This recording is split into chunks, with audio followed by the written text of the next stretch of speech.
मधुराधिपते अखिलं मधुरम् वेणोर्मधुरो वेणोर्मधुरो पाणिर्मधुरो माधो मधुरो वेणोर्मधुरो वेणोर्मधुरा पाणिर्मधुरो माधो मधुरो नृत्यं मधुरं सख्यं मधुरं मधुराधिपते अखिलं मधुरम् नृत्यं मधुरं सख्यं मधुरं मधुराधिपते अखिलं मधुरम् गीतं मधुरं गीतं मधुरं युक्तं मधुरं सुखं मधुरम्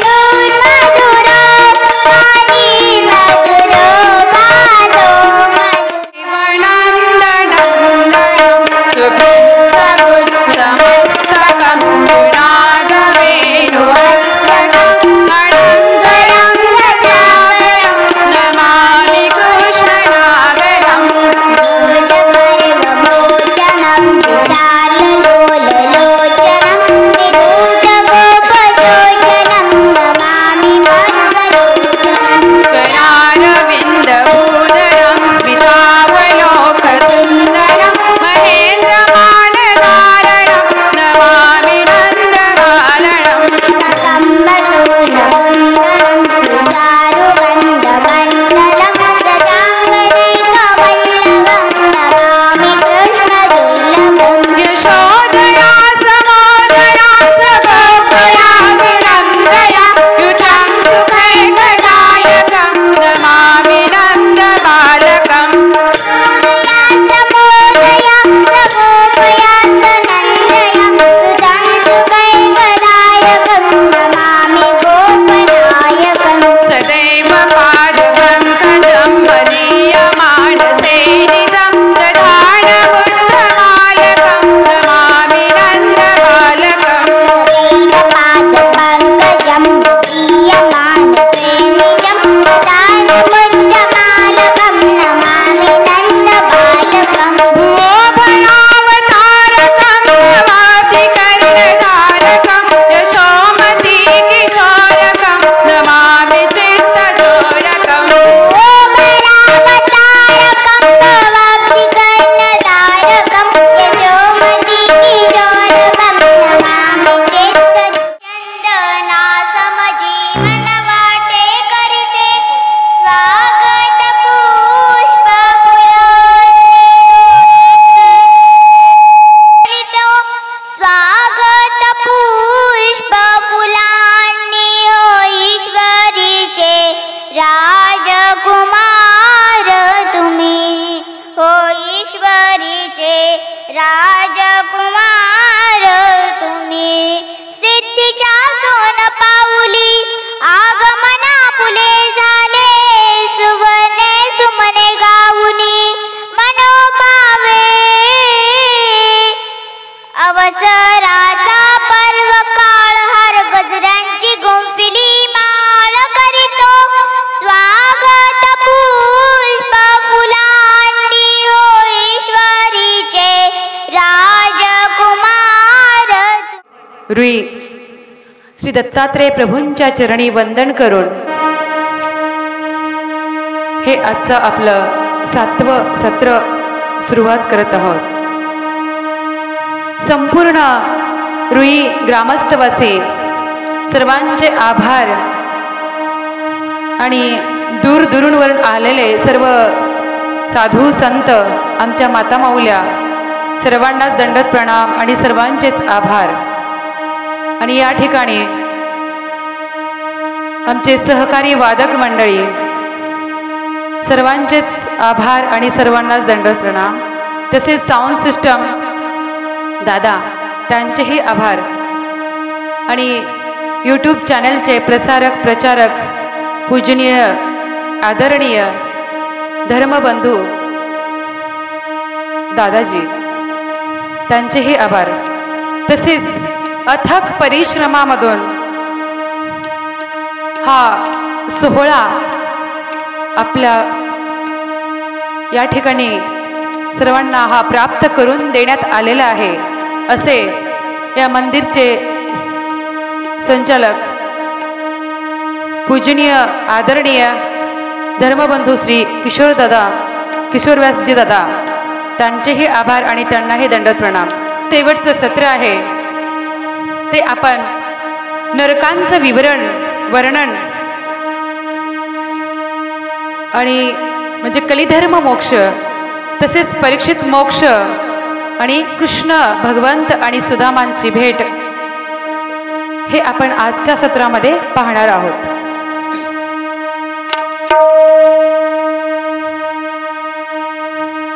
शुक मुनींना अनेक प्रश्न राजा परीक्षितांनी केले आणि ते बरेचसे प्रश्न आपण कालच्या सत्रामध्ये श्रवण केलेले आहेत. आता राजा परीक्षित विचारतात, मुनिवर नरकांचं वर्णन मला करा की हे नरक किती प्रकारचे आहेत आणि हे नरक या जीवात्म्याला का भोगवले जातात, असे कोणते कर्म केल्यास तो नरक भोगवले जातात, असा प्रश्न राजा परीक्षितांनी शुक मुनींना केलेला आहे. तेव्हा शुक मुनीजी या नरकांचं वर्णन या ठिकाणी राजा परीक्षिताला करत आहेत. त्यामध्ये तामिस्र, अंध तामिस्र, रौरव, महारौरव, कुंभीपाक, कालसूत्र, अग्निपत्रवन, सुखमुखर, अंधकूप, कृमिभोज्य, संदंश, तम्रसूर्ये, वज्रकंटक, शाल्वली, वैतरणी, पुयोद, प्राणरोध, विषसन, लालभस्म, सारमियादन, अविची, आयपान, दंदशुक असे अनेक नरकांचे नाव जे आहेत या ठिकाणी शुक मुनी राजा परीक्षितांना सांगत आहेत. जो पुरुष जबरदस्तीने दुसऱ्याचे धन, मग ते द्रव्य असो की स्त्री धन असो, तो अपहरण करतो, बलात्कार आहे, त्या व्यक्तीला, त्या पुरुषांना तामिस्र या नरकामध्ये टाकलं जातं. हे नरक त्या जीवाला भोगविलं जातं. आता दुसरा प्रकार असा आहे, जो पुरुष दुसऱ्यांना फसवून, अनेक व्यक्तींना फसवून स्त्री उपभोगतो, दुसऱ्यांची परस्त्री, तो अंध मिश्र या नरकामध्ये पडतो, असं शुक मुनी राजा परीक्षितांना सांगत आहेत. आणि हे शरीर म्हणजे मी आहे, ही जी आपली ममता आहे, हा जो आपला मोह आहे, आत्मा वेगळा आणि शरीर वेगळा असं आपण समजत नाही. हा शरीर म्हणजे मी आहे आणि हे सर्व माझं आहे, ही प्रॉपर्टी माझी आहे, हे गणगोत्र माझे आहेत, ही स्त्री माझी आहे, हे मुलं माझी आहेत, हे द्रव्य माझं आहे, गाडी माझी आहे, बंगला माझा आहे, सर्व काही माझं आहे, हे सर्व माझं आहे असं ज्याच्या मनामध्ये विकल्प येतो, हा दोष येतो, त्याला रौरव नरकात टाकलं जातं, त्याला रौरव नरक भोगविले जातात. आणि जे दुसऱ्याला कष्ट देतो, जो व्यक्ती दुसऱ्याला यातना देतो, कष्ट देतो, विनाकारण काही कारण नसताना वैर करतो, द्वेष करतो, मत्सर करतो, याला महारौरव या नरकामध्ये टाकलं जातं. लक्ष द्या, कारण हे अति भयंकर नरक आहेत आणि आपल्याला त्या नरकामध्ये जाऊ नये असं वाटत असेल तर अतिशय अंतकरणाचे कान करून आपल्याला हे श्रवण करायचं आहे. आणि जे स्वतःसाठी जिवंत पशु पक्षी मारून शिजवतात, खातात, स्वतःचा पोट उदरनिर्वाह करण्यासाठी, उदर भरण्यासाठी दुसऱ्या पशु पक्ष्यांची, मुक्या प्राण्यांची हत्या करतात, अशा लोकांना कुंभीपाक या नरकामध्ये टाकलं जातं. तर हा खूप मोठा कुंभ असतो, खूप मोठा रांजण, आणि या कुंभामध्ये, या रांजणामध्ये या जीवात्म्याला टाकलं जातं आणि त्याला गरम अशा ह्याच्यामध्ये टाकलं जातं आणि वरून झाकण लावलं जातं आणि मग हा शिजवला जातो. का की याने मुक्या प्राण्याची हिंसा केली आहे आणि याने या मुक्या प्राण्याला मारलेलं आहे, हत्या केली आहे आणि म्हणून अशा या जीवात्म्याला या कुंभी पाक नरकामध्ये भोगवला जातो. आता जे माता पिता गुरु आहेत त्यांची निंदा करतो, त्यांना अपशब्द बोलतो, यांना घराच्या बाहेर काढतो, अशा व्यक्तीस कालसूत्र नरकात टाकलं जातं. अत्यंतिक भयंकर आणि अशा कालसूत्रामध्ये या जीवात्म्याला टाकलं जातं. आणि जो व्यक्ती आपत्ती नाही आली तरी स्वधर्म सोडतो, कुठलं संकट न येताही आपला धर्म सोडून जातो, सोडून टाकतो, धर्माचा त्याग करतो. संकट आल्यानंतर धर्म सोडणं हे साहजिक आहे.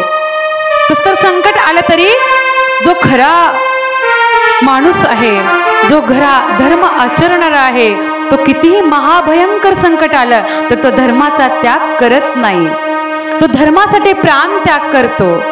हे आपल्या पूर्वजांचं आपण अनेक आचरण आपण पाहिलेलं आहे.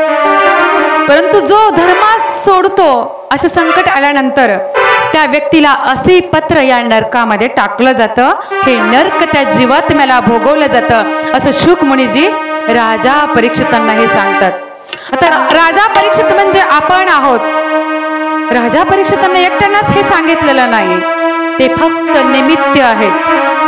अर्जुनाला गीता सांगितली, अर्जुन फक्त निमित्त आहे. कारण आपण हे अर्जुन आहोत. आपली अवस्था अशी होते, काय करावं आणि काय करू नये, हे योग्य आहे की हे अयोग्य आहे. जसा अर्जुन युद्धभूमीवरती गेल्यानंतर हे माझे सखे, हे माझे बंधू आहेत, हे माझे माता पिता आहेत, हे माझे आजोबा पंजोबा आहेत आणि मी यांची हत्या करणार नाही, मी यांचा वध करणार नाही, असा मोह अर्जुनाच्या मनामध्ये आला. काय करावं, काय योग्य आहे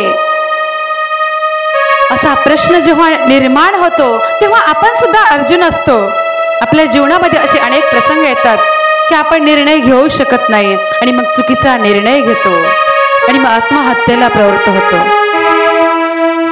आणि अशा अनेक नरकांचं वर्णन या शुक मुनीने राजा परीक्षितला केलेलं आहे. म्हणजे त्यांना निमित्त करून सर्व समाजासाठी हे ज्ञान निरूपण केलेलं आहे. जो विनाकारण दुसऱ्याला दंड देतो, काहीच कारण नाही, तरीही दुसऱ्याची संपत्ती आपल्याला आवडत नाही, दुसऱ्याचं द्रव्य आपल्याला आवडत नाही, दुसऱ्याचा मोठेपणा आपल्याला आवडत नाही. एखाद्याकडे काही कलागुण असेल, एखाद्याकडे सौंदर्य असेल तर ते आपल्याला सहन होत नाही. आपण विनाकारण त्या व्यक्तीला त्रास देतो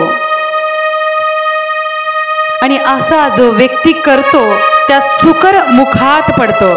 सुकर मुख अशा प्रकारचं नरक आहे आणि त्या नरकामध्ये त्या जीवात्म्याला टाकलं जातं. असा अनेक नरकांचं वर्णन सर्वज्ञ श्री चक्रधर माऊली सुद्धा लीला चरित्र या ग्रंथामध्ये सांगत आहेत. एकदा महादाईसा नावाचा भक्त स्वामींना विचारतात, जी कलिधर्म निरूपण करा, कलिधर्म कसा आहे आणि कलिधर्माचं वर्णन मला ऐकायचं आहे, श्रवण करायचं आहे. तेव्हा आमचे सर्वज्ञ श्री चक्रधर महाराज खूप सुंदर असं वर्णन महादाईसांना सांगत आहेत. कारण त्या पुराण श्रवण करून यायच्या आणि अनेक प्रश्न या महादाईसांनी, या जिज्ञासक असलेल्या स्त्रीने भगवंताला विचारलेले आहेत.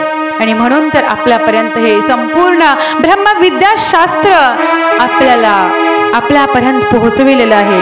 ही महान विदुषी, तिचे अनंत उपकार या आपल्या संप्रदायावरती आहेत. आणि तेव्हा स्वामी सांगतात, बाई कलियुगाच्या अंती शिवायले विष्णुग्रहे लोपती. हे जे मंदिर दिसतात ना, मग ते शिवाचे असोत की विष्णूचे असोत, कुठल्याही देवतेचे असोत, ते मंदिर शिल्लक राहणार नाहीत, मंदिर लोप पावतील. काहुणी धर्म मार्ग न वर्तते, कुठलाच मनुष्य धर्माने आचरण करणार नाही, स्वधर्म त्याग करेल, परधर्म त्याग करेल, कुठल्याच धर्माचं आचरण तो ठेवणार नाही आणि अधर्माचा संग करेल. हिंसाचार, भ्रष्टाचार हे सर्व या कलेमध्ये अत्याचार जे आहे ते अनंत प्रमाणामध्ये वाढणार आहे. आणि कुणालाही चांगली विद्या जी आहे, सुविद्या न स्फूर्ती कुविद्या स्फूर्ती, वाईट विचाराकडे हा जीवात्मा आपोआप खेचला जाईल. चांगलं या जीवाला सुचणारच नाही. तुम्हाला परवाच सांगितलं, पाणी कशावरही ओतलं तर उताराकडे धावणे हा निसर्गाचा नियम आहे. आणि जीवात्म्याचा स्वभाव आहे कुविचाराकडे धावणे, वाईट विचाराकडे धावणे. आणि चांगल्या विचाराकडे धावायचं असेल तर त्याला सत्संगाची, ज्ञानाची ऊर्जा, त्याची जोड या जीवाला द्यावी लागते. आणि म्हणून अशा सत्संगाची गरज या जीवात्म्याला पडत असते. आणि सुविद्या या जीवाला स्फुरणार नाही. कलियुगी तस्करत्व स्पुंशत्व हा धर्म न वर्तती. पतिव्रता हा धर्म शिल्लक राहणार नाही. आणि प्रत्येक जण चोरी करणार. चांगले विचार या जीवात्म्याला सुचणार नाहीत. आणि कलियुगी अंजुळी भरी सोने वरी चूळभरी उदक द्या असे म्हणते. ओंजळ भर सोने देऊन चूळभर पाणी आपण मागणार. आजही ते प्रचंड प्रमाणामध्ये आपण दुधाच्या भावाचं पाणी, आज एक बिस्लेरी बॉटल आपण विकत घेतोय. आत्ताच वेळ आली आपल्यावरती. आणखीन बराचसा काळ या कलियुगाचा शिल्लक आहे. 5000 वर्ष झाली फक्त, आणखीन 1,00,000 वर्ष सुद्धा झालेली नाहीत. तरीही आपण बिस्लेरी बॉटल विकत घेतोय, पाणी विकत घेतोय. अशी वेळ आत्ता आलेली आहे. आणि उद्या काय होणार? स्वामी म्हणतात की खूप सोनं आपण देऊन पाणी विकत घेऊ. आज हे तेच चाललेलं आहे. आणि मनुष्य जो आहे तो अंगुष्ठ्या एवढा होईल. आणि 9 दिवसाचं त्याचं आयुष्य असेल. अगदी कृमीवत आयुष्य त्या मनुष्याचं होऊन जाईल. 9 दिवसामध्ये त्याचं संसार होईल, मुलं बाळ होतील, प्रपंच होणार. आणि 9 दिवसामध्ये तो मृत्यू पावणार. अगदी किडा मुंगीगत कृमीवत याचं जीवन होऊन जाईल, अंगुष्ठागत. आणि मग कृमितुल्य असा हा होऊन जाईल. आणि 12 वर्ष आदित्य तापतील. हा सूर्य अखंड प्रखर होईल 12 वर्ष. आणि मग 12 वर्ष हत्तीच्या सोंडेगत पाऊस पडला जाईल. आणि ही जी भूमी आहे एकदम लोणीवत होऊन जाईल. आणि ह्या भूमीचा संहार होऊन जाईल सृष्टीचा. आणि मग त्यानंतर कृतियुगाची रचना रचली जाईल. दुसरं युग जे आहे ते सृष्टीची रचनात येईल. असं हे सुंदर असं भगवंताने महादाईसांना हे कलिधर्म निरूपण केलेलं आहे. आता 4 युगाची कडी म्हणून चौकडी. तर या जीवात्म्याला 60 लाख वर्षाचं दुःख भोगविले जातं. आता तुम्ही म्हणाल की 60 लाख वर्षाचं दुःख असं का? कारण 4 युगाची कळी म्हणून चौकडी म्हणलेलं आहे. आणि 4 युगातले जे काही आयुष्य आहे का त्याची कालमर्यादा आहे त्यानुसार 60 लाख वर्ष होतात. आणि 60 लाख वर्षाचं दुःख या सरकारने टॅक्स लावलेला आहे. सरकारचं टॅक्स प्रत्येक जीवाला भरावं लागतं. कारण कलियुगामध्ये जन्म का घेतलास म्हणून भगवंताने याला टॅक्स लावलेला आहे. कारण हे अधम युग आहे, नीच युग आहे. या ठिकाणी धर्मराजाला कृष्ण भगवंताने अस्थिपरी सांगितली, हिमालयामध्ये निघून जा, आता कलियुग निघणार आहे. आणि कलियुगाचं उपस्थिती झाल्यानंतर या ठिकाणी उदक सुद्धा ग्रहण करायचं नाही, नाहीतर तुम्हाला नरक भोगवले जातील. धर्मराजाला मोह आलेला होता. धर्मराजाने मोहासाठी पोटी आपल्या नातवाला गादीवरती बसवलं. आणि गादीवरती बसवण्यासाठी त्यांना 7 दिवस या ठिकाणी कलियुगामध्ये जीवन घालवावं लागलेलं आहे. आणि 7 दिवसामध्ये त्यांनी पाणी सुद्धा ग्रहण केलं नाही, फक्त हवा ग्रहण केली आहे. जिवंत राहण्यासाठी श्वास घेतलेला आहे. तरी सुद्धा या युधिष्ठिरांना, धर्मराजाला सरकारचं टॅक्स जे आहे निर्दर्शन करवलं गेलं.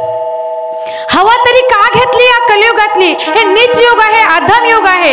इथली हवा सुद्धा घ्यायची नाही. मग विचार करा, आपण या कलियुगामध्ये जन्मतोय, मरतोय. अनंत जन्म या कलियुगामध्ये आपले होतात. आणि दुसरं गोष्ट अशी आहे की 60 लाख वर्षाचं इन्कम टॅक्स आपल्याला लागलेलं आहे आपल्या माथ्यावरती जन्मताक्षणी. का जन्मनास या कलियुगामध्ये म्हणून टॅक्स लावले गेलं. आणि असं नाही की नुसतं गर्भामध्ये जरी येऊन बालक मृत पावला तरी त्या जीवात्म्याला टॅक्स भोगावंच लागतं, असं या कलियुगाचा धर्म आहे. आणि तरीही या कलियुगामध्ये एक सबसिडी भगवंतानी या जीवात्म्याला दिलेली आहे. आता सबसिडी म्हणल्यानंतर सर्वांचे चेहरे माझ्याकडे पाहायला लागलेत, कारण आपल्याला सबसिडी सरकारची घेऊन खूप माहिती ना, प्रत्येक गोष्टीत आपल्याला सबसिडी हवी असते. तर ही सबसिडी कोणती आहे? कारण कलियुगामध्ये ह्या अधम युगामध्ये सुद्धा नाम संकीर्तन, फक्त भगवंताचं अंतकाळी नाव घ्यायचंय. खूप सोपा उपाय सांगितला भगवंतानी, फक्त अंतकालेच मामेव स्मरण मुक्त्वा कलेवरम. फक्त अंतकाळी माझं नाव तुझ्या मुखामध्ये येऊ दे, बस तुझा उद्धार होऊन जाईल, उद्धार होऊन जाईल. नाम संकीर्तन साधन पैसो पे, नाम संकीर्तन साधन पैसो पे, नाम संकीर्तन साधन पैसो पे, साधन पैसो पे, नाम संकीर्तन साधन नाम संकीर्तन साधन पैसों पे, नाम संकीर्तन साधन पैसों पे, नाम संकीर्तन साधन पैसों पे. जळतील पापे जन्मांतरीचे, जळतील पापे जन्मांतरीचे, नाम संकीर्तन साधन पैसों पे, नाम संकीर्तन साधन पैसों पे, नाम संकीर्तन साधन पैसों पे.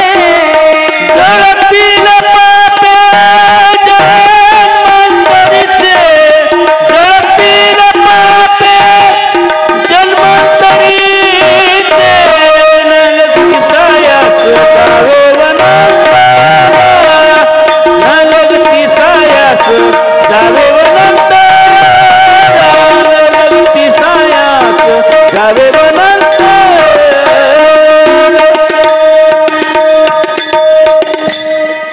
खूप सुंदर असं गायन आपण श्रवण केलेलं आहे, त्यांच्यासाठी एकदा जोरदार टाळ्या. आणि म्हणून भगवंताने ही सबसिडी दिलेली आहे. नाम संकीर्तन साधन सोपं, काहीच करायची गरज नाही. अंतकाळी फक्त भगवंताचं नाव या मुखामध्ये जर आलं, परंतु अंतकाळी नाव मुखामध्ये येण्यासाठी संपूर्ण आयुष्य या भगवंताचं नाम स्मरण करण्याचं या इंद्रियाला वळण लावावं लागतं. सहजासहजी या भगवंताचं नाव या जिभेवरती येऊ शकत नाही.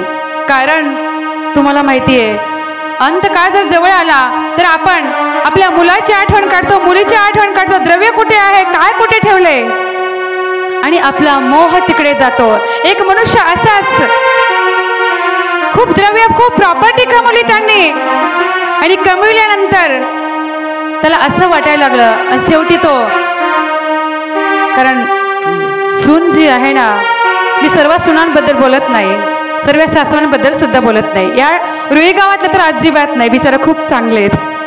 आमच्याकडे ती गोष्ट सांगते मी, की ती सून त्या सासऱ्यांना अगदी अन्न सुद्धा, जेवण भोजन देत नसत. आता हा कंटाळून गेला, काय करायचं, शेतातलं काम करायचं, जे गाई वगैरे आहेत, म्हशी आहेत त्या राखायच्या, आणि मग तीच भोजन द्यायचे, असं चाललं. एवढी प्रॉपर्टी कमवली, परंतु अन्नासाठी शेवटी नातवांचे बिस्किट खायला लागलेलं आहे. अशी अवस्था त्या मुलांवरती, त्या पित्यावरती आलेली, त्या आजोबांवरती आली आहे. वाटायला लागलं, खूप दुःख वाटायला लागलं, पण शेवटी खूप कंटाळून गेला. आला शेतातून, भारा जो आहे तो खाली टाकला गवताचा, आणि म्हणलं, देवा आता का घेऊन जात नाहीस, आता काय राहिलंय माझं शिल्लक. आणि मग एक दिवस तो मृत्यू जो आहे तो काळ जवळ आला. आल्यानंतर तो त्या वृद्ध पित्यांना तो घेऊन चाललेला आहे. तो म्हणतो, आताच कशाला घेऊन जातोय, मी तर असंच लटकच म्हणलेलं आहे, आणखी मला भरपूर संसार पाहायचाय, म्हणजे नातवांचा संसार पाहायचाय आणि त्याच्या मुलांचा संसार पाहायचाय नातवांच्या. आणि जरी घेऊन गेलात तरी एक कार्य माझं करा, की माझ्या मुलाच्या दारातलं कुत्र मात्र करून या ठिकाणी मला ठेवा. दुसरी माझी कुठलीच अपेक्षा नाही. आणि अंतकाळी त्याची श्वान व्हावं ही इच्छा झाल्यामुळे आणि तो श्वान येऊन गेला. म्हणजे सांगायचं तात्पर्य की एवढा मोह आपला या प्रपंचामध्ये आहे की आपण त्याच्या दारातलं कुत्र व्हावं असं प्रत्येकाला वाटतं, परंतु त्याचा संसार पाहावाच. एवढा मोह या संसारामध्ये होतो आणि हा जीवात्मा अडकला जातो, गुरफटला जातो, सहजासहजी मुखामध्ये नाम येत नाही. आणि म्हणून एक तरी जन्म भगवंताला अर्पण करावा, त्याशिवाय या भगवंताचं नाव या जिभेवरती येऊ शकत नाही. आणि असे अनेक भक्त होऊन गेले ज्या भगवंताने या भक्तांचा उद्धार केलेला आहे. ज्या ज्या भक्तांनी या प्रभूचं नामस्मरण केलं. आता कालच आपण सूरदासांचं उदाहरण दृष्टांत पाहिला, त्यांची कथा श्रवण केली. अत्यंतिक स्नेह, अत्यंतिक प्रेम सूरदासांनी केलेलं आहे. आणि अशीच आणखीन एक आपण भक्तांचं वर्णन या ठिकाणी आपण श्रवण करणार आहोत. भक्त सुदामांचं वर्णन आपण पाहणार आहोत. भक्त सुदाम हा एक ब्राह्मण आहे, खूप मोठा विद्वान, अतिशय विद्वान. आणि या बालपणीच कृष्ण भगवंताचा सहवास या सुदामजीला लाभलेला आहे. ज्या सांदीपाणी गुरूंच्या आश्रमामध्ये भगवंत बलिराम दादा शिक्षण घेण्यासाठी, वेद अध्ययन करण्यासाठी राहतात, त्या ठिकाणी हा सुदामा सुद्धा होता. आणि त्या ठिकाणी भगवंताची आणि सुदामजींची खूप सुंदर अशी मैत्री झालेली आहे. वेद अध्ययन केलं आणि एकदा गुरुकुळामध्ये असल्यानंतर हे सुदामजी कृष्ण भगवंत काही कार्यानिमित्त या गुरुमातेने काही कार्य सांगितलं आणि त्या मातेने कार्य सांगितल्यानंतर हे वनामध्ये गेलेले आहेत सरपण आणण्यासाठी. गेले वनामध्ये आणि तेवढ्यामध्ये ढगांचा गडगडाट चालू झाला, हवा सुटायला लागलेली आहे आणि आता पावसाचं जे वातावरण आहे त्या ठिकाणी तयार झालं. आता विचार पडला, आता काय करायचं, आपण आश्रमापर्यंत पोहोचू शकणार नाही. आणि असा मुसळधार पाऊस चालू झाला. खूप बराचसा वेळ निघून गेला आणि या सुदामजी पाठीमागून आल्यानंतर त्या मातेने काही चणे त्या सुदामजींच्या या शेळ्यामध्ये पितांबरमध्ये बांधून दिलेले होते. कृष्ण भगवंत बलिराम दादा एका वृक्षावरती चढले आपलं संरक्षण करण्यासाठी आणि सुदामजी ही दुसऱ्या वृक्षावरती चढले बसलेले आहेत. खूप थंड हवा येत होती, अंगावरती वस्त्र जास्त नव्हते, त्यामुळे त्यांचं अंग थरथर कापायला लागलेलं आहे, कंपायमान होत आहे, अशी अवस्था झाली. आणि भूक लागलेली आहे, खूप भूक लागली. आता कृष्ण भगवंतांनी आवाज दिला सुदामजींना, हे मित्र सुदामा, अरे तुझ्याकडे काही खायला आहे का? सुदामा म्हणत आहे, काहीच नाही, माझ्याकडे तर काही खायला नाही आणि मी तर काही आणलेलं नाही, कारण याचे दात जे आहे ते वाजत होते आणि हा चोरून चणे खात होता. कृष्ण भगवंत हे सर्वज्ञ आहेत, त्यांना ज्ञात होतं, परंतु तरीही भगवंत विचारतात. आणि सुदामजींनी सर्व चणे खाऊन टाकले. आपण हे असं कधी लहानपणी केलंच असणार, कारण की भूक लागल्यानंतर ती सहन कुणालाही होऊ शकत नाही. आणि हे बाल सौंगडी आहेत, हे काय खूप मोठे नाहीत वयाने आणि खूप बाल आहेत. आणि त्या सुदामजींनी संपूर्ण चणे खाल्ले. कृष्ण भगवंत विचारतात, आवाज येत आहे मला कशाचा तरी? सुदामजी म्हणतात की नाही, मला खूप थंडी वाजते, माझ्या दाताचा आवाज येत आहे, दात दातावर वाजतायत, घर्षण होतं आणि दातांचा आवाज येत आहे. आणि मग मात्र पाऊस थांबलेला आहे, हे आले, निघाले. आणि इकडे आल्यानंतर या मातेने त्यांना भोजनासाठी दिलेलं आहे.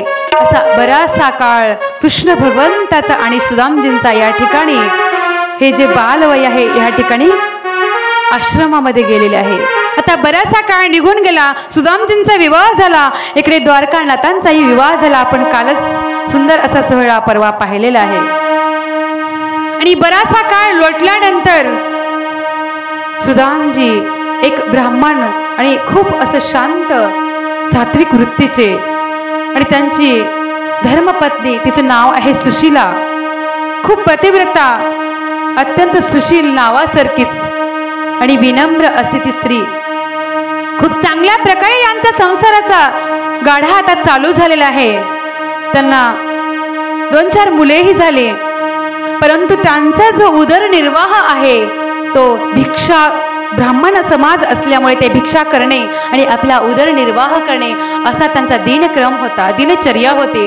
आणि याप्रमाणे ते दिनचर्या करत असत. रोज प्रत्येक 2-4 घरी भिक्षा करून यायचं आणि अशा प्रकारे आपला उदरनिर्वाह करायचा. आता 4-5 मुलं झाल्यामुळे घरातली जी माणसं आहेत ते वाढले गेली आणि त्यामुळे हे अन्न जे आहे आता कमी पडायला लागलेलं आहे, भिक्षा कमी पडायला लागली, मुलं उपाशी राहायला लागली आणि अंगावरती वस्त्रही आता कमी पडायला लागले. कारण एवढी जेमतेम परिस्थिती होती की रोजचा उदरनिर्वाह करायचा म्हणजे भिक्षा मागायची, अशी परिस्थिती त्या सुदामजींची झाली. तरीही ते भगवंताचं नाम संकीर्तन, कृष्ण जो जप आहे त्याने कधीच बंद केला नाही. आपल्या संसारामध्ये जर थोडं आपलं कमी पडलं तर आपण लगेच भगवंताला दोष देतो, गुरुला सुद्धा दोष देतो, या धर्माचा स्वीकार केला आणि हा देव काही आम्हाला पावत नाही, आणि लगेच आपण देव बदलतो, धर्म बदलतो. धर्म बदलायची तयारी असते आपली आणि दुसरा देव स्वीकार करायची तयारी असते, देवही बदलतो. मग कुठेतरी जाणता असा पाहत असतो, कुठेतरी दोरीगंडा, आपण काहीतरी आपल्या संसारामध्ये सुख समाधान येईल का, हा आपण विचार करायला लागतो. परंतु सुदामजींनी तसं काहीच केलं नाही. सुदामजींची जी निष्ठा आहे, जी श्रद्धा आहे ती कृष्ण कन्हैयावरती अढळ आहे, अनन्य श्रद्धा आहे. अन्न अश्रयाणाम त्याग इति अनन्य. कुठल्याच गोष्टींना त्या ठिकाणी थारा नाही. अत्यंतिक श्रद्धा तो अनन्य आहे. कुठल्याच गोष्टींना तो त्या ठिकाणी थारा देत नाही. अन्न आश्रयाचा त्याग करतो असा तो अनन्य भक्त सुदामजी आहेत. आणि ते भगवंताचं नाम संकीर्तन एवढं संकट आलं तरी त्यांनी बंद केलेलं नाही. हे असं एक उदाहरण आहे सुदामजींचं. आणि त्यांची सुशीला नावाची पत्नी आता म्हणायला लागलेली आहे, अहो या भगवंताचं तुम्ही कृष्ण कन्हैयाचं, या द्वारकानाथाचं नाम जप करता, परंतु द्वारकानाथाच्या भेटीला कधी जात नाही. एवढी सोन्याची द्वारका नगरी आहे, सुवर्णाची द्वारका नगरी आहे, एवढा गर्भ श्रीमंत तुमचा मित्र आहे, तुमचा देव आहे, परंतु कधीतरी त्या देवाकडे जावं, भेटावं, दर्शन घ्यावं, आपलं दुःख त्या मित्राला सांगावं, असं तुम्हाला कधी वाटत नाही का? अहो माझ्यासाठी नाही, तुमच्यासाठी नाही, परंतु हे मुलं उपाशी राहतात. मुलांकडे तरी पहा, मुलांच्या अंगावरती वस्त्र नाहीत, मुलांचं भुकेने व्याकुळ होतात, अन्न पोटभर भेटत नाही. त्या मुलांसाठी तरी तुम्ही निघून जा, द्वारकानाथांचं दर्शन घ्या आणि त्यांना आपलं दुःख एकदा तरी व्यक्त करा. माझा विश्वास आहे की हा द्वारकानाथ तुम्हाला निश्चितच काहीतरी धनधान्य देईल, द्रव्य देईल, आणि माझी अपेक्षा आहे. असं ती सुशीला जी आहे ती सांगायला लागलेली आहे. पहा त्या सुदामा भाळी लिहिले की भीक मागावे.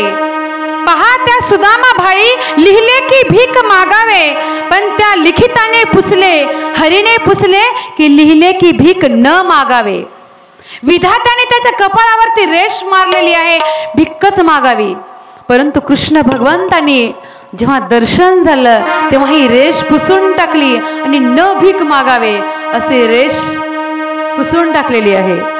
आता तेही आपल्याला पाहण्यात येईल लगेच.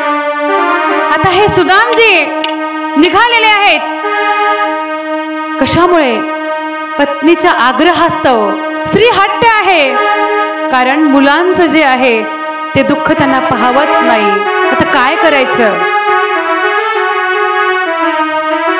सुदामजी निघाले कुठे? द्वारकेकडे, द्वारकानाथांचं दर्शन घेण्यासाठी.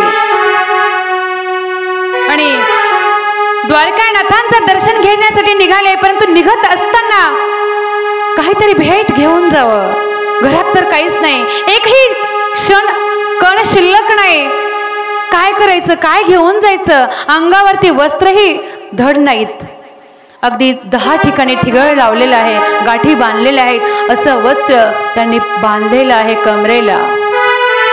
आणि एक हातामध्ये काठी घेतली, कारण अंगामध्ये क्षीण झालेत, कृश झालं शरीर, अंगात अन्न नसल्यामुळे, आणि आपला तोल ते सांभाळू शकत नाहीत, अशी अवस्था त्या सुदामजींची झालेली आहे. आणि मग त्या सुशिलाने शेजारी जाऊन थोडेसे पोहे कुणाच्या तरी घरून भीक मागून आणलेले आहेत, आणि ते पोहे या फाटक्या झोळीमध्ये, या वस्त्रामध्ये बांधलेले आहेत, त्याची गाठ बांधली. आणि ती सांगत आहे, हे पतिराज, माझ्यासाठी नाही, तुमच्यासाठी नाही, परंतु आपल्या मुलांसाठी मात्र द्वारकानाथांचं दर्शन घ्या, आणि माझं दुःख, आपल्या संसाराचं दुःख या द्वारकानाथाला, तुमच्या मित्रांना एकदा सांगा. आणि माझा विश्वास आहे की हे द्वारकानाथ तुमचं दुःख ओळखतील आणि तुम्हाला द्रव्य धनधान देतील, हा माझा विश्वास आहे पतिराज. तुम्ही एकदा तरी आपल्या मुलांसाठी जा. इच्छा नसतानाही, कारण भक्त आणि मागे, आमचे सर्वज्ञ श्री चक्रधर माऊली खूप सुंदर असं सूत्र सांगतात, भक्त आणि मागे, जो मागतो ना तो भक्तच नाही, परंतु आपण मात्र त्या भगवंताच्या दारामध्ये रोज भीक मागत असतो, तो भक्त कधीच होऊ शकत नाही, असं सर्वज्ञ श्री चक्रधर माऊली सांगतात. जो भक्त आहे तो भिकारी कधीच नाही, कारण तो द्वारकानाथांचा राजकुमार आहे, तो राजाचा राजपुत्र आहे, राजकुमार आहे. आणि राजकुमार कुठे भिकारी असतो का? आणि खरा भक्त हा कधीच भीक मागत नाही, कारण मी ईश्वराचा आहे, आणि ईश्वर हे सर्व जगाचे मालक आहेत, आणि मी राजकुमार आहे. आणि भीक मागायची कशाची? भीक ही मागता आली पाहिजे, पण कशाची? या अन्नाची, नासक्या, सडक्या, कुचक्या, विटक्या वस्त्रांची, अन्नाची, द्रव्याची, कशाची भीक मागायची? मागायची ना भगवंताचं प्रेम मागा, भगवंताचा संबंध मागा, जो चिरकाल मोक्ष देणार आहे, ही भीक मागा. मागायचीच असेल तर आम्ही रोज देवाचं दर्शन घेतो आणि भिकारी होतो, आणि आम्ही परत म्हणतो की आम्ही भक्त आहोत. कधीतरी अमावस्येच्या पौर्णिमेला जातो आणि आम्ही भक्त म्हणून घेतो. कधीतरी आपल्या अंतःकरणाला विचारा की आपण खरोखर भक्त आहोत का? आपल्याकडे ती क्षमता आहे का? ती भक्ती आहे का? ती ऊर्जा आहे का? सुदामजी एवढी भक्ती करूनही रात्रंदिवस संसारामध्ये कुठल्याच गोष्टीची सर्व गोष्टीची कमतरता असूनही सुदामजींनी कधी भीक मागितली नाही, आणि भीक मागायची म्हणून ते द्वारकानाथाच्या दर्शनासाठी गेलेले नाहीत. मग कशासाठी गेले? भगवंताचं दर्शन होईल, या द्वारकानाथाचं दर्शन झालं ना मी तृप्त होऊन जाईल, आणि मग प्राण गेले तरी चालतील. या दर्शनाच्या अपेक्षेने, या भेटीच्या लालसेने हा भक्त या द्वारकेकडे निघालेला आहे. आता एवढ्याच मध्ये आपले सुदामजी आणि कृष्ण भगवंताचं आगमन, साक्षात दर्शन आपल्याला इथे होऊन जाणार आहे. ते आता आपल्या या पेंडॉलमध्ये या सुदामजींचं आणि कृष्ण भगवंताचं थोड्याच वेळामध्ये दर्शन होऊन जाईल. श्री राधे राधे, दोन्ही हात वरती करायचे आहेत आणि टाळ्या वाजवायच्या आहे. गोविंद राधे राधे गोविंद गोविंद राधे राधे राधे गोविंद गोविंद राधे राधे राधे गोविंद राधे गोविंद राधे गोपाल राधे गोविंद राधे गोपाल राधे गोविंद राधे गोपाल राधे गोविंद राधे गोपाल राधे गोविंद राधे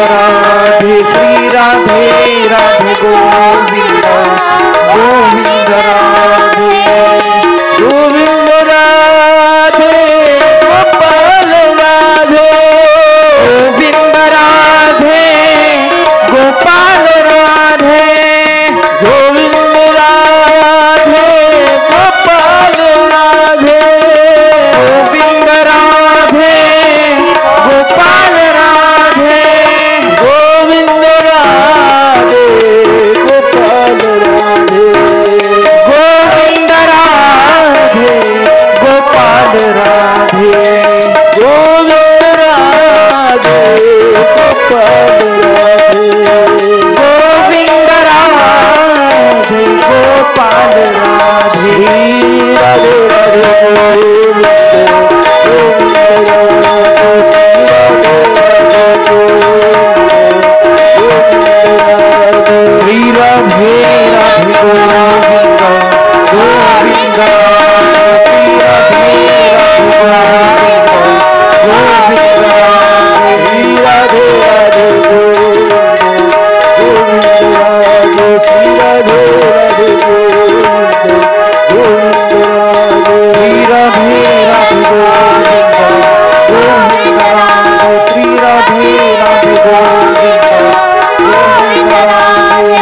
गोविंद राधे गोपाल राधे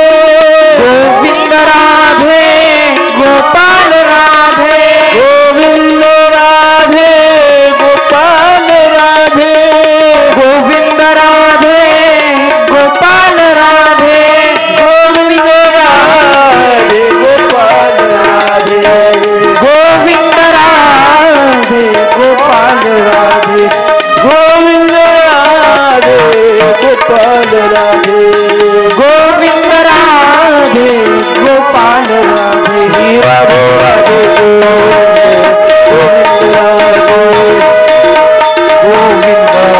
गोविंद राधे राधे राधे गोविंद श्री राधे राधे गोविंद गोविंद राधे राधे राधे गोविंद श्री राधे राधे गोविंद राधे राधे गोविंद गोविंद राधे राधे गोविंद गोविंद राधे राधे राधे गोविंद राधे राधे गोविंद राधे गोपाल राधे गोविंद राधे गोपाल गोविंद राधे राधे राधे राधे राधे गोविंद गोविंद राधे गोविंद राधे गोपाल राधे गोविंद राधे गोपाल राधे गोविंद राधे गोपाल राधे गोविंद राधे गोपाल राधे राधे राधे राधे राधे राधे गोविंद गोविंद राधे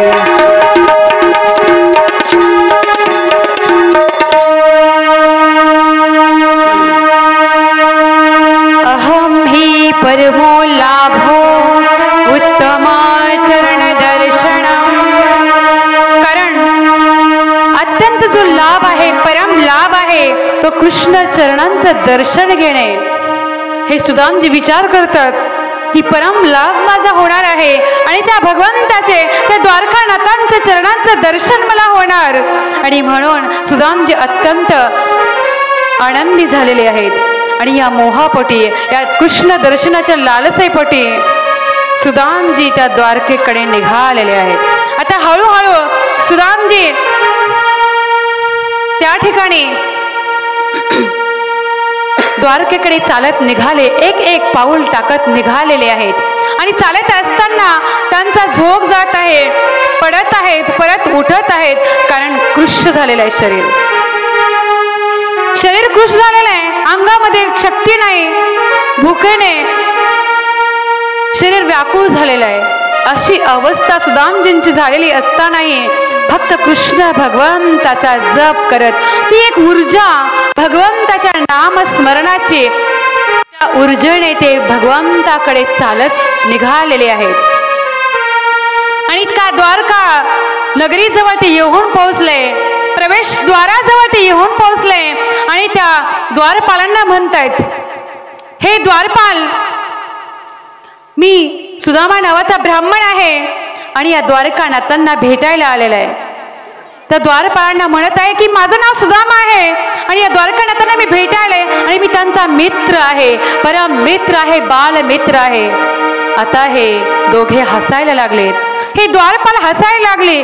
असला फाटका कपड्यात असलेला, एवढा दरिद्री असलेला हा ब्राह्मण सांगतोय की हा द्वारकानाथाचा मित्र आहे आणि म्हणून ते एकमेकावरती हसायला लागलेले आहेत. परत त्यांनी हाताने लोटून दिलं आणि हे सुदामजी खाली पडलेले आहेत. परत सुदामजी उठले, परत विनंती करतायत, द्वारपाळो, हे द्वारपाल, अहो माझी एक विनंती आहे. परत ते विनंती करतात की या द्वारकानाथांना एकदाच निरोप द्या की हा सुदामा ब्राह्मण आपलं दर्शन घेतल्याशिवाय जाणार नाही. हा तुमचा बालमित्र आहे, तुमचा सखा आहे आणि तुमच्या दर्शनाची लालसा या भक्ताला लागलेली आहे आणि मी इथून जाणार नाही. परत ते द्वारपाल हसायला लागले आणि एक द्वारपाल आता कृष्ण भगवंताकडे निरोप घेऊन जावा म्हणून तो आतमध्ये आता निघालेला आहे. हरे द्वारपालो कन्हैया से कह दो, हरे द्वारपालो कन्हैया से कह दो, किधर पे सुदामा गरीब आ गया है, किधर पे सुदामा गरीब आ गया है. कन्हैया से कह दो, अरे द्वारपालो कन्हैया से कह दो, किधर पे सुदामा गरीब आ गया है, किधर पे सुदामा गरीब आ गया है.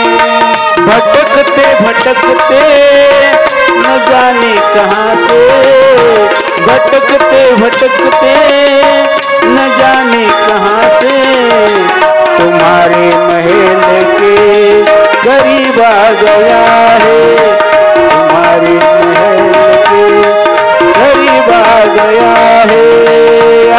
द्वारपालो कन्हैया से कह दो, अरे द्वारपालो कन्हैया से कह दो, किधर पे सुदामा गरीब आ गया है, किधर पे सुदामा गरीब आ गया है, किधर पे सुदामा गरीब आ गया है. न सर पे है पगड़ी न तन पे है जामा, बता दो कन्हैया को नाम है सुदामा, बता दो कन्हैया को नाम है सुदामा, कन्हैया को नाम है सुदामा. न सर पे है पगड़ी न तन पे है जामा, बता दो कन्हैया को नाम है सुदामा, बता दो कन्हैया को नाम है सुदामा, बता दो कन्हैया को नाम है सुदामा, बता दो कन्हैया को नाम है सुदामा. बस एक बार जब कह दो, एक बार मोहन से जाकर के कह दो, किधर पे सुदामा गरीब आ गया है, किधर पे सुदामा गरीब आ गया है. द्वारपालो कन्हैया से कह दो, अरे द्वारपालो कन्हैया से कह दो, किधर पे सुदामा गरीब आ गया है, किधर पे सुदामा गरीब आ गया है, किधर पे सुदामा गरीब आ गया है. सुनते ही दौड़े चले आए मोहन, लगाया गले से सुदामा को मोहन, लगाया गले से सुदामा को मोहन, गले से सुदामा को मोहन। सुनते ही दौड़े चले आए मोहन, लगाया गले से सुदामा को मोहन। लगाया गले से सुदामा को मोहन, लगाया गले से सुदामा को मोहन। हुआ रुक्मिणी को बहुत ही अचंबा, हुआ रुक्मिणी को बहुत ही अचंबा। ये मेहमान कैसा अजीब आ गया है, मेहमान कैसा अजीब आ गया है। अरे द्वार पालो कन्हैया से कह दो, अरे द्वार पालो कन्हैया से कह दो, इधर पे सुदामा गरीब आ गया है,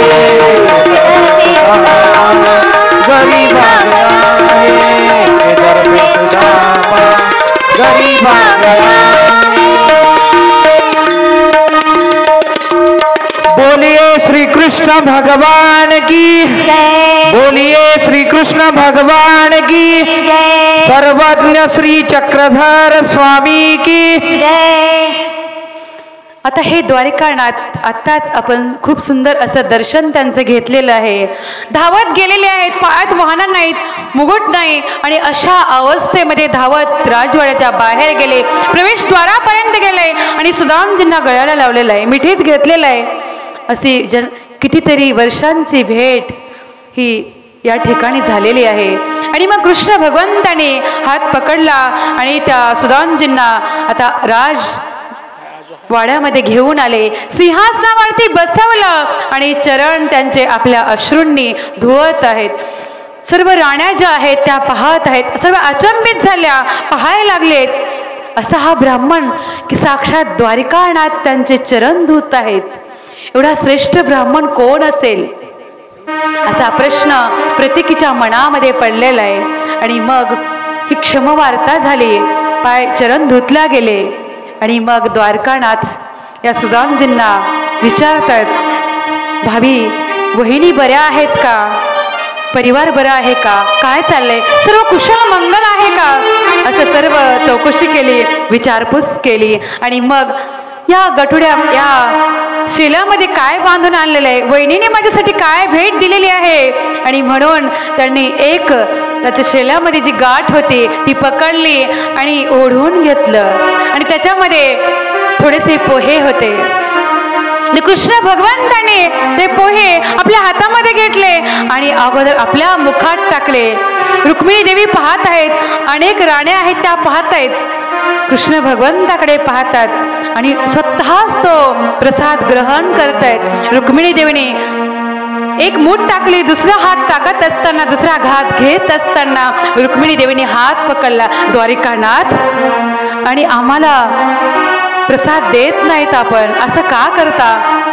आणि मग द्वारिकानाथ म्हणतात की हो तुम्ही घेऊ शकता, परंतु हे वहिनींनी खूप आग्रहाने आणि आतुरतेने हे दिलेले आहेत, खूप आनंदाने प्रेमाने हे दिलेले आहेत, ही भेट म्हणून माझ्यासाठी.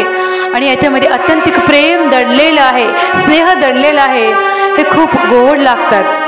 आणि हे प्रसाद ग्रहण केला, हा प्रसाद ग्रहण केला. रुक्मिणीने हे एक कण खाल्लेला आहे आणि परत राहिलेले कण सर्व राण्यांना वाटलेले आहेत. अशा प्रकारे सुदामजींचं या ठिकाणी खूप सुंदर असं स्वागत झालं. स्नान घालण्यात आलं, चंदन ओटी लावण्यात आली आणि मग सुंदर असे वस्त्र समर्पित केलेलं आहे, आभूषण अलंकार समर्पित केले. एक नाही दोन नाही, अगदी 6 महिने सुदामजी या राजवाड्यामध्ये द्वारकानाथांच्या जवळ राहिलेले आहेत. एक नाही दोन नाही, 6 महिन्यांचा काळ या ठिकाणी गेला. सर्व विसर पडलेला आहे संसाराचा, अगोदरच विसर पडलेला होता. आता काय द्वारकानाथ साक्षात भगवंताची जवळीक भेटल्यानंतर कोण्या भक्ताला वाटेल की भगवंताला सोडून दूर जावं, परत या मोहामध्ये अडकावं, या संसारामध्ये अडकावं, असं कोण्या भक्ताला वाटणार आहे. आणि सुदामजी अत्यंतिक आनंदामध्ये या कृष्ण कन्हैयाच्या जवळ राहायला लागले. 6 महिने निघून गेल्यानंतर कृष्ण कन्हैया असंच बसलेले आहेत. सुदामजी बसलेले आहेत. सुदामजी म्हणतात, द्वारिकानाथ, आता माझी जाण्याची वेळ आलेली आहे. माझी मुलं वाट पाहत असतील, सुशीला वाट पाहत असेल आणि आता मला निघावं लागेल. कृष्ण कन्हैया कुठे अडवणार आहेत? आणि कृष्ण कन्हैयाने जे काही वस्त्र दिलेले होते, आभूषण दिलेले होते, सर्व काढून घेतले अंगावरचे. तरीही सुदामजी अत्यंतिक आनंद प्रसन्न चेहरा आहे. त्यांच्या चेहऱ्यावरचा आनंद कमी झाला नाही. त्यांच्या चेहऱ्यावरचं जे स्मित हास्य आहे, ते आभूषण अलंकार वस्त्र काढून घेतल्यानंतरही कमी झाला नाही. जे आपल्या भाळी कपाळामध्ये लिहिलेलं आहे ते आपल्या नशिबात आहे. आणि कृष्ण कन्हैया, आपण त्याच्यावरती नाराज का व्हायचं? मला एकच भेट भगवंताने दिली, दर्शनाची, स्पर्शनाची. आणखीन यापेक्षा मला दुसरी भेट नको आहे. असं सुदामजी आता निघाले. कृष्ण कन्हैयाने सर्व घेतलं आणि निघाले सुदामजी. इकडे द्वारिकानाथांनी आपला संपूर्ण जी सुदाम नगरी आहे ती यांना या पोह्याच्या बदल्यामध्ये सुवर्ण नगरी केलेली आहे. इकडे या सुशीलाची नगरी जी आहे संपूर्ण सुवर्ण नगरी केली. आणि अशा प्रकारे या भक्ताला या सुवर्ण नगरीचे दान दिलेलं आहे. कशासाठी? एक पोहे यांनी दान दिले, भेट दिली, याच्या बदल्यामध्ये सुवर्ण नगरी भगवंत देऊ शकतात. हे भगवंताचं उदारपण आहे. देव काय देऊ शकत नाहीत. अगोदर आपण दान करावं लागतं. भगवंत देतात, परंतु आपली दान करण्याची वृत्ती नसते. आणि हे दान ही करता आलं पाहिजे. पण निस्वार्थ दान जर आपण केलात तर भगवंत सुद्धा देतात. असं या भगवंताचं ही जी भक्ती आहे, ही भक्ती आपल्याला करता आली पाहिजे. आणि हे भक्ताचं वर्णन आपण या ठिकाणी सुदाम भक्ताचं पाहिलं. अशीच एक घटना खूप सुंदर अशी मी तुम्हाला वर्णन करणार आहे. दिल्लीमध्ये एक पत्रक निघतं, त्यामध्ये वृंदावनमध्ये ही घटना, सत्य घटना घडलेली आहे. आणि त्या ठिकाणी एक महिला कृष्ण भगवंताची भक्त आहे. ती कृष्ण भक्तीमध्ये तल्लीन व्हायची आणि ती अगदी बालपणापासून त्या वृंदावनाच्या कृष्ण मंदिरामध्ये जायची. नंतर विवाह झाला पण तिने वृंदावनला जायचं कमी केलं नाही. मुलं बाळ झाली तरीही वृंदावनला जायचं तिने कमी केलं नाही. रोज दर्शनाला जायची. नातू पंतू झाले तरीही तिने कमी केलं नाही. असे ती महिला, तिचं वर्णन आपल्याला आता श्रवण करायचं आहे. भगत के वश में है भगवान, भगत के वश में है भगवान, भगत के वश में है भगवान, भगत के वश में है भगवान, भगत के वश में है भगवान, भगत के वश में है भगवान, भगत के वश में है भगवान, भगत के वश में है भगवान। भक्त बिना ये कुछ भी नहीं है, भक्त बिना ये कुछ भी नहीं है, भक्त है इसकी जय। भगत के वश में है भगवान, भगत के वश में है भगवान। भक्त बिना ये कुछ भी नहीं है, भक्त बिना ये कुछ भी नहीं है, भक्त है इसकी जय। भगत के वश में है भगवान, भगत के वश में है भगवान, भगत के वश में है भगवान। असा भक्त जो आहे ना तो भगवंताला सुद्धा आपल्या वशमध्ये ठेवतो.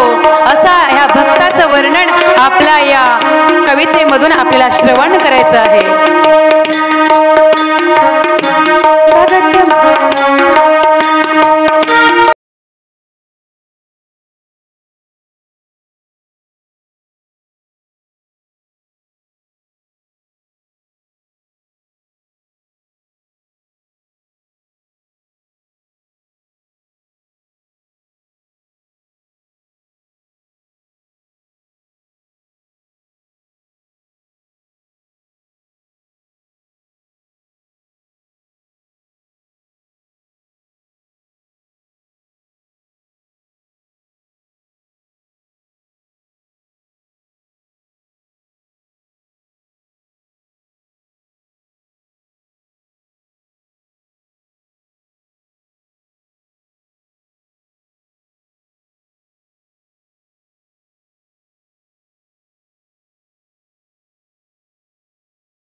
भक्त बिना ये कुछ भी नहीं है, भक्त है इसकी जान, भगत की वश में है भगवान, भगत के वश में है भगवान, भगत के वश में है भगवान। आणि ती महिला आता या ठिकाणी त्या कृष्ण कन्हैयाला, त्या मूर्तीला लल्ला लल्ला म्हणून बोलवायला लागलेली आहे आणि आपल्या एकदा लहान बालकाप्रमाणे ती स्नेह करायला लागलेली आहे, प्रेम करायला लागलेली आहे आणि त्या कृष्ण भक्तीमध्ये ती रंगून गेली, कृष्ण भक्तीमध्ये ती पागल झाली आणि आपलं अन्न पाणी तिने सोडलेलं आहे। अशा प्रकारची ती महिला आता काय करते पाहू। अपनी कृष्ण लला को गले से लगा कर रखे, हमेशा सजा कर रखे, लाड लड़ा कर रखे, हमेशा सजा कर रखे, कि लाड लड़ा कर रखे। वो दिन में जाग के देख, रात में जाग के देखे, कभी अपरे कमरे से शाम को जाग के देखे, अभी अपने कमरे से शाम को झांक के देखे। अपनी जान से ज्यादा रखती, अपनी जान से ज्यादा रखती, अपने लला का ध्यान,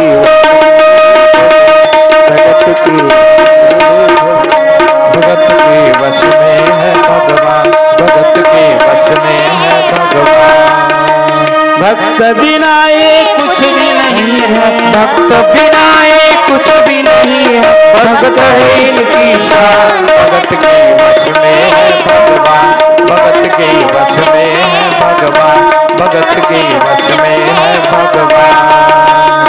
अशा प्रकारे ती माता त्या कृष्ण कन्हैयाच्या मूर्तीला गळ्याला लावून घ्यायची, अगदी लहान बालकाप्रमाणे गळ्याला लावून घ्यायची, त्या कृष्ण कन्हैयाच्या मूर्तीचा शृंगार करायचे आणि रात्री उठून त्या पाळण्यामध्ये कृष्ण कन्हैया झोपलेला आहे का ही पाहायचे, दिवसामध्ये त्या पाळण्याला झोका द्यायचे।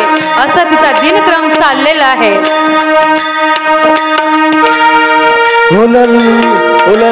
लल्ला पुकारे, आई क्या जुल्म हुआ रे, बुढ़ापा बिगड़ गया जी, लाल मेरा कैसे गिरा रे, बुढ़ापा बिगड़ गया जी, लाल मेरा कैसे गिरा रे। जाओ डॉक्टर को बुलाओ, लला का हाल दिखाओ, अगर इसको कुछ हो गया मुझे भी मार गिराओ, अगर इसको कुछ हो गया मुझे भी मार गिराओ। रोते रोते पागल हो गई, रोते रोते पागल हो गई, घर वाले परेशान, भगत की भगवान, भगत की भगवान के वश में है भगवान, भगत के वश में है भगवान।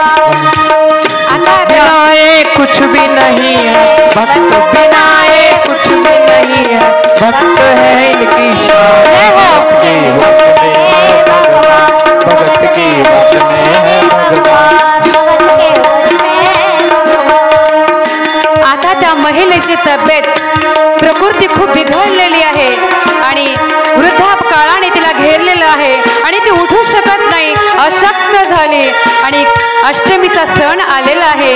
ती आपल्या सुनेला म्हणते, कृष्ण कन्हैयाला नाव धुऊ घाल, चंदनाचा लेप लाव आणि सुंदर असं वस्त्र अर्पण कर। त्या सुनेने कॉम्प्युटरमध्ये ती बिझी होती, तिने सांगितलं, माताजी मी माझं काम झाल्यानंतर या कृष्ण कन्हैयाचं काम करेन। माताजी रागावले, ते म्हणले नाही, आजपर्यंत माझ्या घरामध्ये या कृष्ण कन्हैयाचं कार्य झालेलं आहे आणि मग मी माझ्या संसाराचं कार्य केलंय, तुलाही हेच करावं लागेल। आणि मग ती रागामध्ये आली, ती कृष्ण कन्हैयाची मूर्ती घेतली आणि त्या सुनेच्या हातामधून ती मूर्ती धडकन खाली पडलेली आहे। आता ती माता घाबरली, या कृष्ण कन्हैयाला कुठे लागलं, कुठे जखम झाली आणि म्हणून तू रडायला लागलेली आहे आणि डॉक्टरकडे जा असं म्हणून त्या मुलाला पाठवत आहे।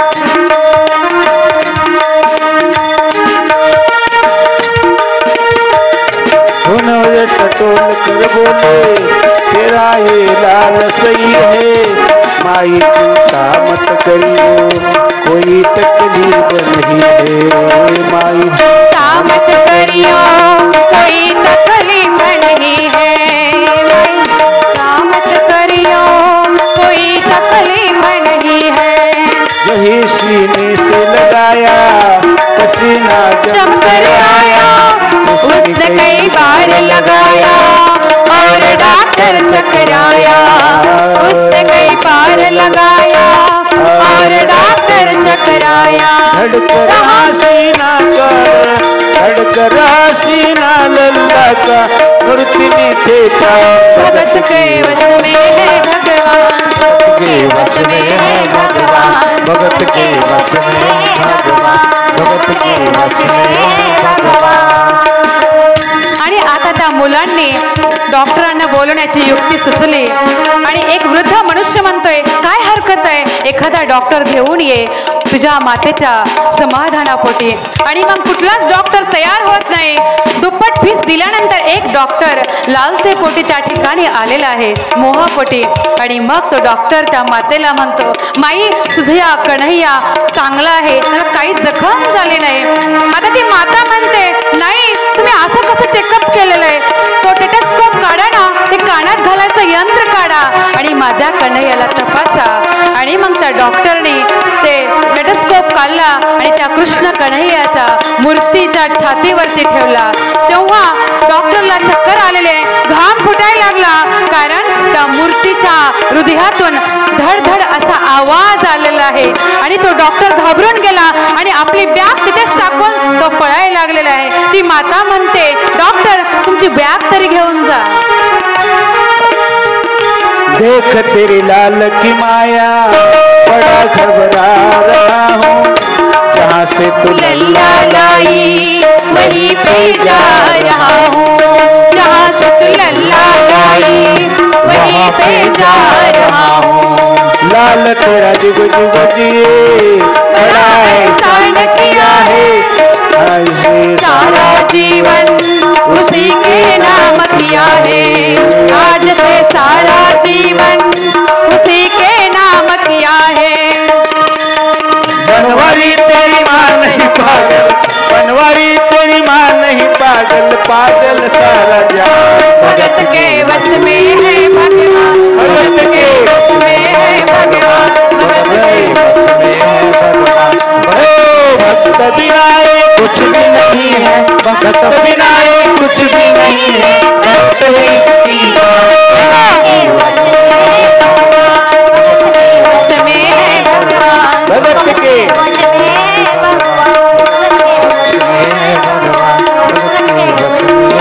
आणि मग तो डॉक्टर जो आहे तो डॉक्टर म्हणत आहे, तो डॉक्टर काय म्हणतोय, हे बेटा अरे तुझी माई जी आहे ना ती पागल नाही, कारण हे सर्व जग पागल आहे, कारण मी अनुभवलंय त्या मूर्तीमध्ये प्राण आहेत, त्या मूर्तीमध्ये धडधड असा आवाज मी ऐकलेला आहे आणि तुझी माई खरं बोलते, या मूर्तीमध्ये प्राण आहेत आणि हे सर्व जग पागल आहे। आता मी चाललो, मी निघालो त्या वृंदावनाकडे जिथून या कृष्ण कन्हैयाला तिने आणलंय ना, खरोखरच तुझ्या मातेचे माझ्यावर अनंत उपकार आहेत। मी आजपर्यंत सायन्सचा अभ्यास केला तो सर्व व्यर्थ आहे, परंतु आज मला समजलं की मूर्तीमध्ये सुद्धा प्राण असतात। भक्त बिना ये कुछ भी नहीं है, भक्त बिना ये कुछ भी नहीं है, भक्त इसकी जय हो। दोन्ही हात वरती करायचे। भगत के वश में है भगवान, भगत के वश में है भगवान, भगत के वश में है भगवान, भगत के वश में है भगवान, भगत के वश में है। बोलिए गोपाल कृष्ण भगवान की, चक्रधर स्वामी की। या कथेमधून आपल्याला एक लक्षात आलं असेल की भक्ताच्या वशमध्ये भगवंतही राहू शकतो, अधीन राहू शकतो, परंतु ती भक्ती आता या ज्या आपण कथेमधून पाहिली, या भजनामधून पाहिली, तशी भक्ती सुदामजी सारखी भक्ती, सूरदासजींसारखी भक्ती, मीरेसारखी भक्ती आणि या आता या कथेमधून जी या मातेची भक्ती पाहिली, तशी भक्ती आपल्याला करता आली असली पाहिजे तर भगवंत सुद्धा आपल्या अधीन राहतो. आणि अशी उच्च कोटीची उच्च दर्जाची भक्ती अनन्य श्रद्धा या भगवंतावरती या भक्ताची असली पाहिजे तर भगवंत सुद्धा अधीन होतात. एकच असं ठिकाण आहे भगवंताचं जिथे भगवंत रडू शकतात, जिथे अधीन राहू शकतात. एक भक्त आणि दुसरी माता. मैया यशोदा जेव्हा दोरीला बांधते तेव्हा कृष्ण कन्हैया रडतात आणि माताही रडते त्याचं दुःख पाहून. एक सांगायचं तात्पर्य की कृष्ण कन्हैया एक आईसाठी रडू शकतात, आईच्या अधीन राहू शकतात किंवा भक्ताच्या. कारण ते स्नेह जे आहे ते उच्च कोटीचं आहे, निस्वार्थ आहे. लाभाविना प्रीती, कुठलाच लाभ नाही तरी प्रीती करणं हे धर्म जो आहे तो एक मातेचा आहे आणि भक्ताचंही तेच आहे. भक्त आणि मागे भक्त काहीच मागत नाही. भक्ताला फक्त कृष्ण भगवंताचं दर्शन व्हावं, त्याचं प्रेम मला भेटावं. अशी आमची एक चरित्रामध्ये एक भक्त आहे औसा. स्वामीजी विचारतात, बाई तुम्हाला काय हवंय? आम्ही प्रसन्न झालो आहोत, तुम्हाला काय हवंय? तेव्हा ती बाई म्हणते, जीजी मला काहीच नको, मला तुमचा पुनःसंबंध हवाय. तिथं अज्ञान आहे, ती आपल्यासारखी अज्ञान आहे, ज्ञानी नाही, तरी ती म्हणते की मला तुमचा पुन्हा संबंध हवाय, पुन्हा तुमचा भेट व्हावे, पुन्हा तुमचं दर्शन व्हावं, असाच नित्य संबंध तुमचा माझा निरंतर राहावा. खूप काही तिने मागून घेतलं, मागताही आलं पाहिजे. आमचे भांडारेकरांचं चरित्र खूप सुंदर असे भक्त होऊन गेले. जेव्हा अंतकाळ जवळ आलेला आहे, भगवंताच्या मांडीवरती भांडारेकराचं माथा आहे, डोकं आहे, तेव्हा भांडारेकरांना सर्वज्ञ श्री चक्रधर माऊली सांगतात, तुम्हाला आम्ही आयुष्य वाढवून देऊ का? भांडारेकरांना काय म्हणतात, आम्ही तुम्हाला आयुष्य वाढवून देऊ का? तेव्हा भांडारेकरांनी या भक्तांनी काय म्हणावं? आपण जर असतं तर काय म्हणलं असतं? तुम्ही जर असता तर काय म्हणलं असतात भगवंताला? कलियुगच संपेपर्यंत नाही, चहुयोगी माझा जीव राहू दे, अवतार माझं जीवन राहू दे, आपण मागून घेतलं असतं. परंतु भांडारेकर काय म्हणतात, जीजी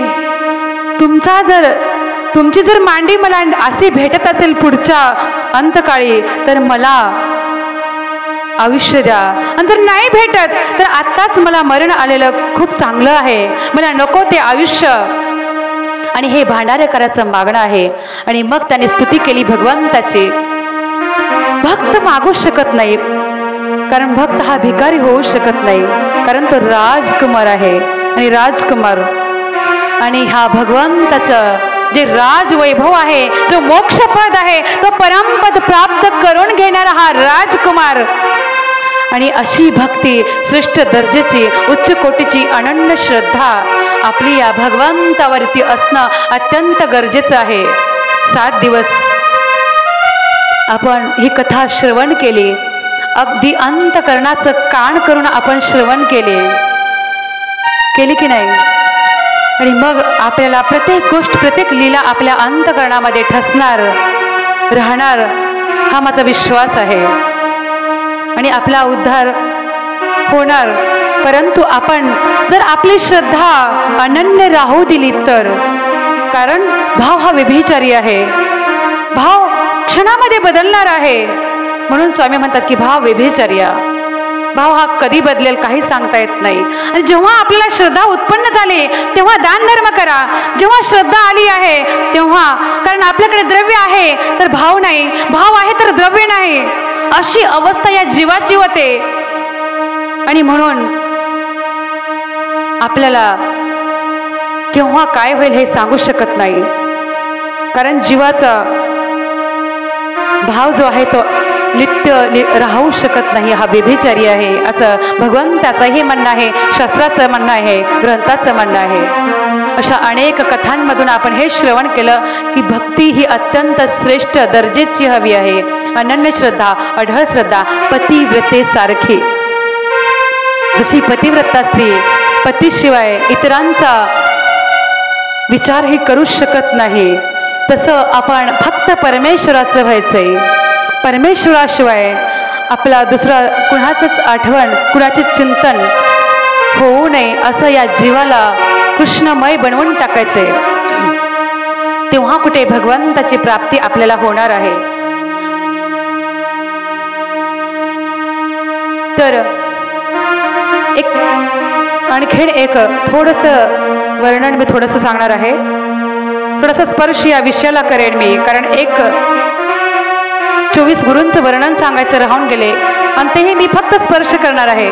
आता ते आपल्याकडे वेळ नाही. एकदा दत्तात्रेय भगवंत हा सहयोगी असणारा अवतार आणि यदुराजांची भेट झाली आणि यदुराजांनी या भगवंताला संवाद केलेला आहे.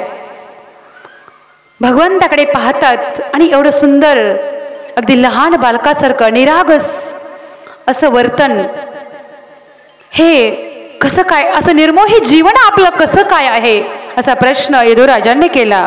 हे गुह्य ज्ञान मला सांगावं की आपलं निस्वार्थी निर्मोही जीवन आपण जे जगता, एकटे विहरण करता, यातलं गूढ तथ्य काय आहे.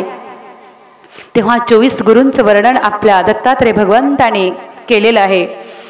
पृथ्वी वायुर आकाश मापोग्निश्चंद्रमा रविः कपोता जगर सिंधु पतंग मधुकृतग्रजः मधुहा हरिणो मीनः पिंगला कुरुडो भक्तिः कुमारो शररः कृतः सर्प उर्णनाभि सुरेशः कृतः.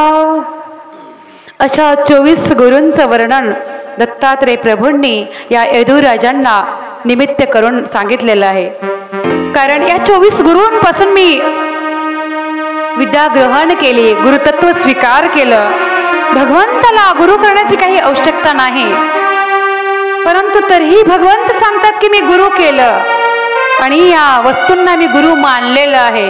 कारण हे आदर्श आपल्या समोर या भगवंताने ठेवून दिलेला आहे की जीवाला गुरु करावाच लागतो, कुणाचा तरी आदर्श घ्यावाच लागतो.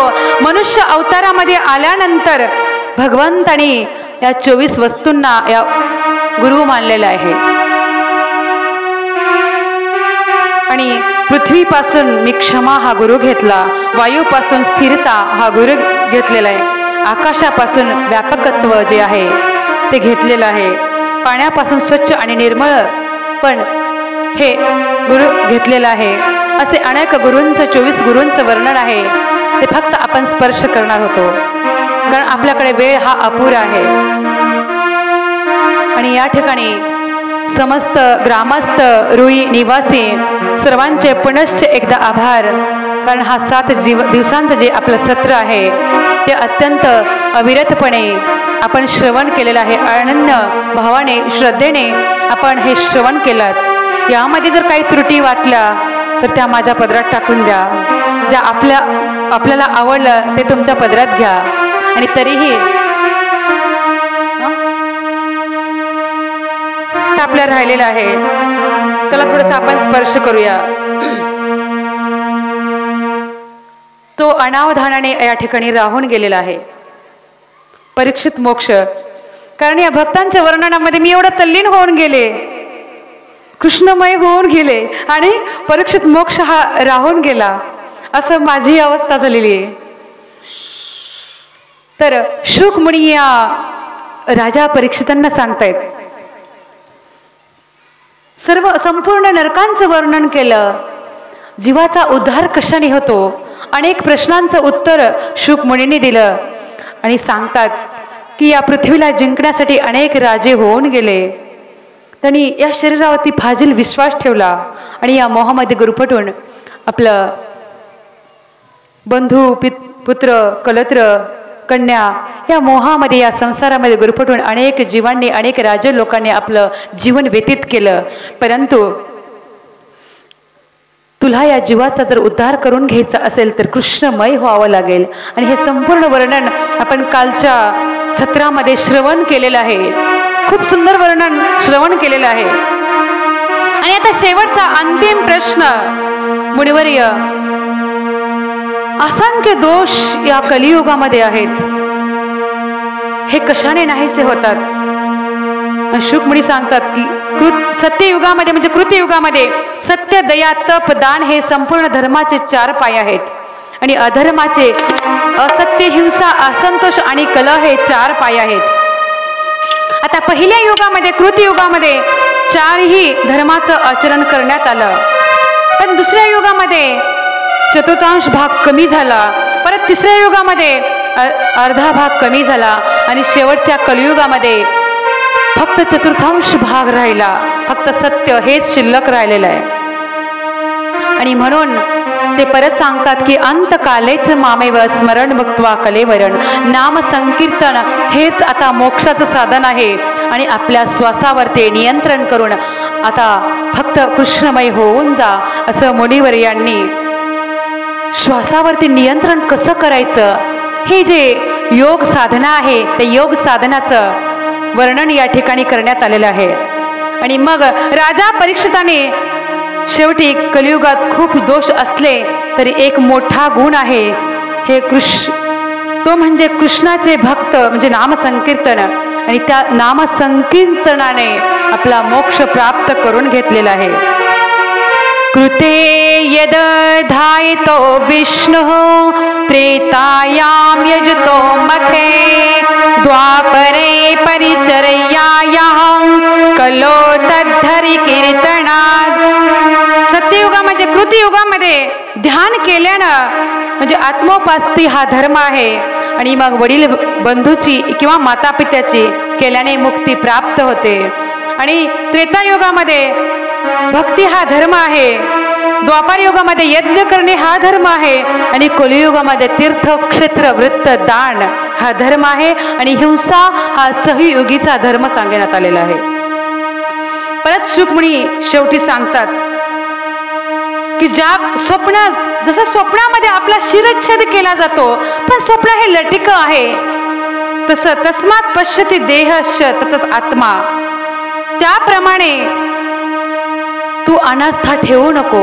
स्वप्नवत हा संसार आहे, अनेक जसं आपण समई लावतो आणि अग्नीचा संयोग आल्याने तो दिवा राहतो आणि तेल संपला की तो अग्नी बंद होतो आणि वात ही जळून जाते, त्याप्रमाणे जे कर्म आहेत ते हे कशामुळे भेटतात? या कर्मामुळे, या शरीरामुळे, या मोहामुळे, आणि हा बंधनात पडतो। आणि म्हणून जोपर्यंत हा जीव आहे तोपर्यंत तो कर्म करतो आणि आत्माच जर नसेल तर कर्म कुठून करणार? आणि म्हणून हे राजन, परमात्म्याच्या चिंतनाने आता आतमध्ये असलेल्या परमात्म्याचा साक्षात्कार करून घे असं म्हणल्यानंतर त्या राजा परीक्षितांनी देहावरती संयम केला आणि योग साधनेच्या, तप साधनेच्या जोराने आपला आत्मा जो आहे तो ब्रह्मांडात लावलेला आहे आणि तो तक्षक सर्प येण्याच्या अगोदरच त्याचा देह जो आहे तो राजा परीक्षिताचा निघून गेला। आणि अशा प्रकारे नंतर हा तक्षक जो आहे तो त्या ठिकाणी येत आहे। येत असताना तेवढ्यामध्ये याने एक ब्राह्मणाला बोलवलं होतं। विद्वान ब्राह्मण जो सर्प दंश केल्यानंतर जो विष उतरवतो असा ब्राह्मण, परंतु या तक्षकाने त्या ब्राह्मणाचा वेश घेतला आणि त्यांना सुवर्ण मुद्रा दिल्या आणि हा तक्षक आता त्या वेशामध्ये आला आणि राजा परीक्षितला दंश केला, परंतु आत्मा अगोदरच निघून गेला होता। नंतर दंश केला, फक्त काया राहिलेली होती आणि काया या सर्प दंशाने कालिमा चढली आणि देह क्षीण झालं। अशा प्रकारे परीक्षितांना मोक्ष प्राप्त झालेला आहे। असा हा परीक्षित मोक्ष आपण श्रवण केला, हा अनावधानाने विषय राहून गेलेला होता आणि अशा प्रकारे आपलं हे सत्र या ठिकाणी संपलेलं आहे असं मी जाहीर करते। सुंदर असं